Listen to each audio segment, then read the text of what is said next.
بسم اللہ الرحمن الرحیم۔ جب انہوں نے اپنی قوم سے کہا کہ اللہ کی عبادت کرو اور اس سے ڈرو، اگر تم سمجھ رکھتے ہو تو یہ تمہارے حق میں بہتر ہے۔ تم تو اللہ کو چھوڑ کر بتوں کو پوجتے اور جھوٹی باتیں بناتے ہو۔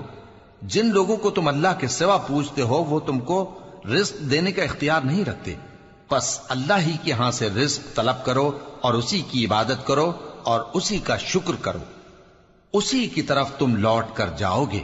اور اگر تم جھٹلاتے ہو تو تم سے پہلے بھی امتیں اپنے پیغمبروں کی تکذیب کر چکی ہیں، اور پیغمبر کے ذمے کھول کر سنا دینے کے سوا اور کچھ نہیں۔ کیا انہوں نے نہیں دیکھا کہ اللہ کس طرح خلقت کو پہلی بار پیدا کرتا ہے، پھر کس طرح اس کو دوبارہ پیدا کرے گا؟ یہ اللہ کو آسان ہے۔ کہہ دو کہ ملک میں چلو پھرو اور دیکھو کہ اس نے کس طرح خلقت کو پہلی دفعہ پیدا کیا ہے، پھر اللہ ہی دوسری بار بھی پیدا کرے گا۔ بے شک اللہ